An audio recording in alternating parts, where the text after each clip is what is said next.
Six factors that will decide your asset allocation, or these factors should determine how much allocation you should have into equity, how much allocation you should have into debt, how much allocation you should have into liquid, या फिर gold में भी आप allocation ले सकते हो. तो ये 6 फैक्टर्स कौन से हैं, इसके बारे में इस वीडियो में हम आज बात करने वाले हैं.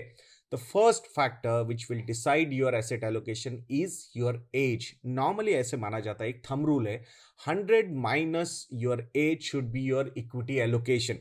हाँ, अगर आप कोई प्रॉपर फाइनेंशियल प्लानिंग आप लोगों ने नहीं की है, आपको बहुत ज़्यादा जानकारी नहीं है चीज़ों के बारे में, बट आपको ये पता है कि आप एक long term kind of investor हो and you believe in your economy, तो फिर 100 minus your age should be your equity allocation. But अगर आप थोड़े से नॉलेज रखते हो इन्वेस्टमेंट्स के related, then you can determine your allocation towards equity in a different way also. But normally ऐसे माना जाता है कि अगर आप यंग एज है आपका, तो फिर आप थोड़े से एग्रेसिव इन्वेस्टर हो सकते हो. एग्रेसिव इन्वेस्टर तो डिपेंड करता है रिस्क प्रोफाइल पे, उसके बारे में बात करेंगे, because that is also going to be one of the factor.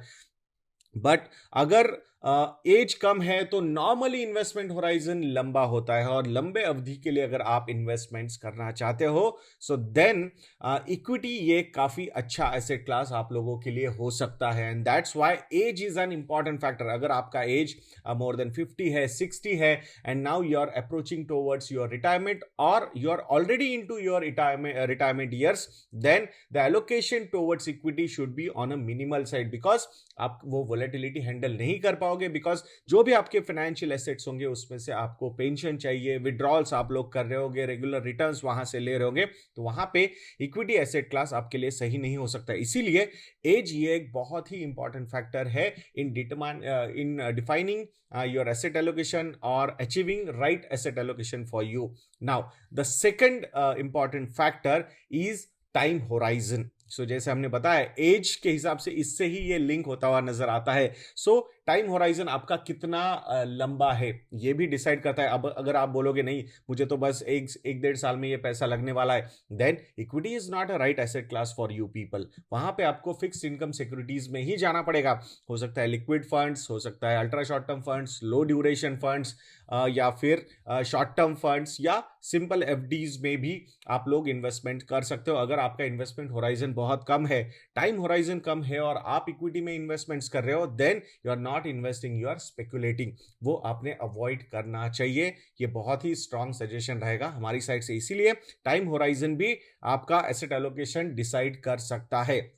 Now इसी से रिलेटेड थर्ड फैक्टर है, वो है गोल्स, कि भाई आपके क्या फाइनेंशियल गोल्स है. आप शॉर्ट टर्म फाइनेंशियल गोल्स है यानी कि less than 3 years, medium term financial goals है यानी कि 3 to 5 इयर्स, या फिर आपके लॉन्ग टर्म फाइनेंशियल गोल्स है 5+ years, 5 years, 10 years, 15 years, 20 years. So वो उसके हिसाब से भी ऐसा आप एलोकेशन ले सकते हो. अब यहाँ गोल्स अगर आपके 1 to 3 इयर्स के हैं तो आप डेट साइड में इन्वेस्टमेंट करना चाहिए. 3 to 5 इयर्स है तो आप थोड़ा सा हाइब्रिड अप्रोच ले सकते हो, इक्विटी प्लस डेट का. और 5+ इयर्स का अगर इन्वेस्टमेंट होराइजन है तो ही आपने इक्विटी एसेट क्लास में जाना चाहिए. अब उसमें भी सब एसेट एलोकेशन होता है इक्विटी एसेट क्लास में. 5 to 7 years you should be into large cap side, 7 to 10 years you can consider about multi cap और फ्लेक्सी कैप फंड्स, जो नई कैटेगरी यहाँ पे लॉन्च हुई है. And small and mid cap allocation के लिए तो सजेशन वुड बी कि मोर देन 10 इयर्स का ही इन्वेस्टमेंट होराइजन होना चाहिए.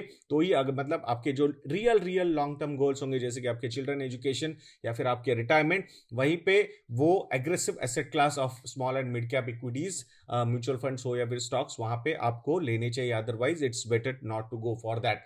Then the fourth factor which will decide your asset allocation, number of dependents. अब number of dependents इसलिए क्योंकि जितने ज्यादा dependents आप पे होंगे उतने ज्यादा short term goals आप लोगों के लिए हो सकते हैं, and those short term goals will decide your asset allocation. जैसे कि भाई घर में डिपेंडेंट पेरेंट्स है तो उनका मेडिकल वगैरह की चीज़ें आपको देखनी है, या फिर 2 बच्चे हैं आपके जिनका their higher education is going on, या फिर स्कूल वगैरह हो, या फिर आजकल जो हॉबीज है बच्चों की, स्पोर्ट्स वगैरह, तो वहां पे भी अच्छा खासा पैसा लगता है। तो ये सारे नंबर ऑफ डिपेंडेंट्स जितने बढ़ते जाएंगे उतना हाई लिक्विडिटी आपको आपके साथ रखना पड़ेगा, और हाई लिक्विडिटी या फिर शॉर्ट टर्म गोल्स की जो मैच्योरिटीज आती जाएंगी आपकी, उसके हिसाब से आपका एसेट एलोकेशन डिसाइड हो सकता है। इसीलिए नंबर ऑफ डिपेंडेंट्स भी उतना ही इंपॉर्टेंट होता है। Next factor which will define your asset allocation, and ये काफी इंपॉर्टेंट फैक्टर है, और ये आपके बिहेवियर से रिलेटेड है, because it is called as risk profile. आप किस टाइप के रिस्क प्रोफाइल में फिट होते हो? आप कंजर्वेटिव इन्वेस्टर हो, आप मॉडरेट इन्वेस्टर हो, आप एग्रेसिव इन्वेस्टर हो? अगर आपको इक्विटी की ये वॉलेटिलिटी बहुत ज़्यादा परेशान कर रही है, भले ही आपका इन्वेस्टमेंट होराइजन लॉन्ग टर्म का है, बट फिर भी ये रोज रोज की जो वॉलेटिलिटी होती है, too much of information flow आप लोगों के पास आ रहा है, and you are not able to digest that particular information. बार बार आप देख रहे हो कि भाई मेरे 50 लाख इन्वेस्टेड है, आज वो 48 लाख है, कल वो 51 लाख है, तो ये वॉलेटिलिटी आपको अच्छी नहीं लग रही है, it means you are quite conservative investor. तो वहां पे फिर आपका asset allocation it can not go more than 20-25% into equity. Moderate kind of risk profiler जो होता है वो अराउंड 50-50% का इक्विटी और डेट का एलोकेशन ले सकता है, and aggressive kind of equity investor can have around 70-80% into equity. But ऐसा नहीं है कि सिर्फ रिस्क प्रोफाइल एग्रेसिव है तो आपने सारा का सारा इक्विटी में ही डालना चाहिए। ये बाकी के फैक्टर्स जो हमने डिसाइड किए थे, फाइनेंशियल गोल्स कब आपको अचीव करने हैं, टाइम होराइजन क्या है, आपका एज क्या है, ये सारे फैक्टर्स भी वहां पे प्ले आउट होते हैं। तो फाइनेंशियल प्लानिंग का ये एक पार्ट है, रिस्क प्रोफाइल आपका आइडेंटिफाई करना, और उसके हिसाब से आपका एसेट एलोकेशन वहां पे हो सकता है। So that is also very important. And the last factor, but the most important factor in this particular scenario जो पैंडेमिक के बाद हमने देखा था, वो है इनकम स्टेबिलिटी, कि भाई आपकी जॉब सिक्योरिटी कितनी है, कितना इनकम आपका स्टेबल है। आप बिजनेस में तो नहीं हो, सेल्फ एम्प्लॉयड हो, बिकॉज ऑफ द पैंडेमिक या फिर because of some business challenges, cash flow में बहुत सारे प्रॉब्लम्स हो सकते हैं, तो वहां पे आपको जो डेट का एलोकेशन है या फिर लिक्विड का एलोकेशन है वो थोड़ा सा ज्यादा रखना पड़ सकता है।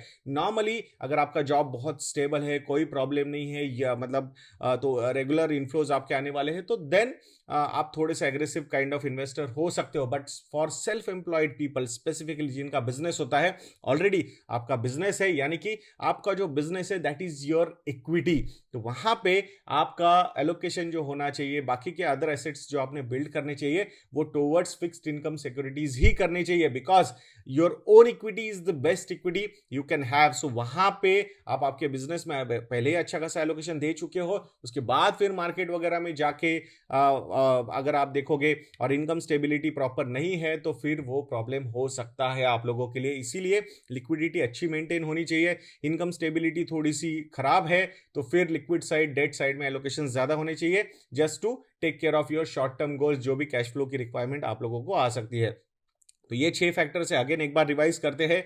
As, then time horizon, goals, number of dependents, risk profile and income stability, ये 6 फैक्टर्स आपका एसेट एलोकेशन डिटरमाइन करते हैं, या आपने हमेशा याद रखना चाहिए दोस्तों। तो मैं आशा करता हूं कि ये वीडियो आपको काफी इंफॉर्मेटिव, नॉलेजेबल लगा होगा। If you people feel we are doing a good job, तो जरूर हमारी वेबसाइट investornet.in को विजिट करके हमारे रिसर्च प्रोडक्ट जैसे कि मॉडल पोर्टफोलियो, स्टॉकोमीटर प्लस या फिर MF, इन प्रोडक्ट्स को आप सब्सक्राइब कर सकते हो।